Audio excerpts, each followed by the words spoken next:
Assalamualaikum warahmatullahi wabarakatuh. Perkenalkan, nama saya Nadia Anissa dengan NIM 210530090. Nah, pada video kali ini adalah untuk memenuhi tugas pertemuan 5 dari mata kuliah sejarah pemikiran ekonomi. Nah, dalam video ini saya akan mengemukakan 7 buah ide sosialis yang dikemukakan oleh para tokoh sosialis, dan di sini juga saya akan mencoba mengkritik atau menjelaskan dari ide-ide tersebut. Nah, langsung saja 7 buah dari ide sosialis tersebut ada yang pertama, bentuk perekonomian yang pemerintahannya kurang bertindak dalam kegiatan perekonomian. Yang kedua itu adalah barang dimiliki secara bersama-sama dan didistribusi untuk kepentingan bersama. Yang ketiga itu ada Plato yang menyatakan bahwa ia menganggap bahwa negara yang baik juga akan dipimpin atau diperintah oleh orang-orang baik juga dan dipilih dari anggota masyarakat. Nah, yang keempat itu ada More yang mengemukakan bahwa dalam buku Utopia yang ditulis pada tahun 1516, ia menjelaskan bahwa sebuah pulau khayal yang bernama Utopia, sebuah negara, bahwa semua milik adalah milik bersama. Yang kelima itu ada dalam kehidupan kebersamaan ini, uang tidak diperlukan. Semua pakaian itu seragam, tidak perlu mengikuti mode, serta toleransi bermasyarakat itu ditanamkan.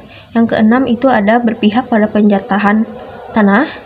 Yang terakhir itu atau yang ketujuh itu ada penghapusan milik pribadi serta penikmatan atas tanah serta buah-buahan akan dinikmati secara bersama-sama.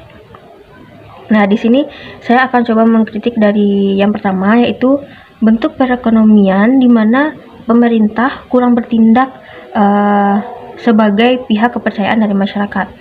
Nah, dari pendapat ini saya kurang setuju karena dalam perekonomian itu pemerintah dan masyarakat harus bersama-sama bertindak agar memajukan perekonomian, karena perekonomian tanpa pemerintahan itu sebenarnya tidak jalan, karena pemerintah yang menasionalisasikan atau merasionalisasikan seperti pembangunan industri, jembatan, jalan, ataupun dengan tanah.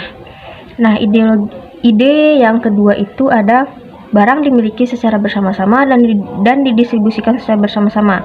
Nah, saya juga kurang setuju dengan pendapat ini karena semua orang itu atau setiap individu itu pasti ada milik pribadi atau kepentingan pribadi dan tidak boleh disamaratakan secara bersama-sama, karena adanya hak individu serta juga adanya hak bersama. Nah, itu harus diseimbangkan. Nah, yang ketiga itu ada Plato yang menganggap bahwa negara yang baik itu dipimpin dan diperintah oleh orang-orang baik juga yang dipilih dari anggota masyarakat. Artinya di sini adalah pejabat negara yang terpilih dari anggota masyarakat itu mencurahkan sepenuh kegiatannya hanya untuk masyarakat, dan anggota keluarganya pun akan diatur oleh pemerintah, dan semua kebutuhan dari keluarga pejabat negara ini akan dijamin oleh pemerintah. Nah, sebenarnya ini memiliki keuntungan juga. Kenapa? Karena kebutuhan dari pejabat negara itu akan dijamin oleh pemerintah kan. Akan tetapi seorang pejabat negara itu tidak memiliki kebebasan. Karena apa? Karena pejabat negara itu diatur oleh masyarakat untuk kegiatannya, untuk kesejahteraan masyarakat. Karena itu ia tidak memiliki kebebasan atau tidak memiliki hak pribadi. Nah, yang keempat itu ada More yang mengatakan bahwa semua milik adalah milik bersama. Nah, saya tidak sependapat atau tidak setuju dengan pernyataan ini karena setiap individu atau setiap perorangan itu pasti ada memiliki hak pribadi ataupun kepentingan pribadi. Nah, di sini harus diseimbangkan antara hak pribadi dan hak bersama supaya tidak ada kesenjangan antara hak tersebut. Nah, hak pribadi juga harus dipenuhi dan hak bersama juga harus dipenuhi karena kita adalah masyarakat sosial yang hidup secara bersama-sama. Nah, maka dari itu agar tidak adanya ketidakadilan bagi hak individu, maka dari itu semua kepentingan itu harus ada milik pribadi ataupun kepentingan pribadi, tidak boleh semuanya disamaratakan atas kepentingan bersama.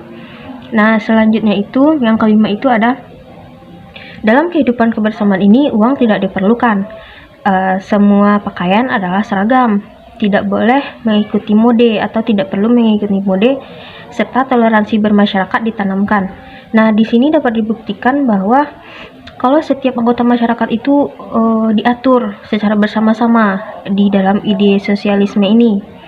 Nah, begitu tidak bagusnya, saya kurang sependapat karena aliran atau pemikiran setiap orang itu berbeda-beda dan dengan adanya diatur ini, masyarakat tidak ada kebebasan dalam mengekspresikan dirinya, tidak ada kreativitas karena diatur oleh pemerintahan, dan kepentingannya pun kepentingan yang diatur secara bersama-sama demi kepentingan bersama.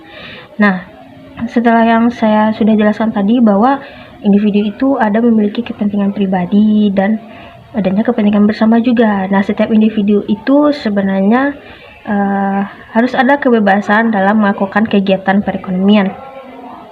Nah, selanjutnya itu yang keenam itu ada ide berpihak pada penjatahan tanah. Saya sendiri sangat tidak setuju karena artinya kita mendukung pembayaran penebusan kepada petani untuk semua tanah yang mereka punya atau yang mereka miliki.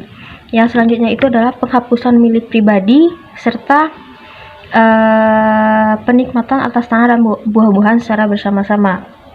Saya juga tidak setuju dengan adanya ketentuan penghapusan milik pribadi, sekali lagi, karena setiap individu itu pasti adanya kepentingan pribadi atau hak pribadi. Nah, itu seharusnya tidak boleh dihapuskan, karena kalau itu dihapuskan maka orang tidak bisa mengekspresikan dirinya masing-masing. Orang dipaksa untuk berhidup kehidupan sosial sepanjang waktu kan, karena setiap individu itu juga ada memiliki waktu pribadi, kepentingan pribadi. Nah, maka dari itu antara milik pribadi dan milik bersama ini harus dibedakan dan harus juga dipenuhi. Milik pribadi juga harus dipenuhi dan milik bersama juga harus dipenuhi agar terjadi keseimbangan antara hak-hak tersebut. Nah, demikian dari penjelasan saya. Itulah penjelasan yang bisa saya jelaskan mengenai kritik-kritik dari ide sosialis ini. Sekian dari saya. Kalau ada kata yang salah mohon dimaafkan. Assalamualaikum warahmatullahi wabarakatuh.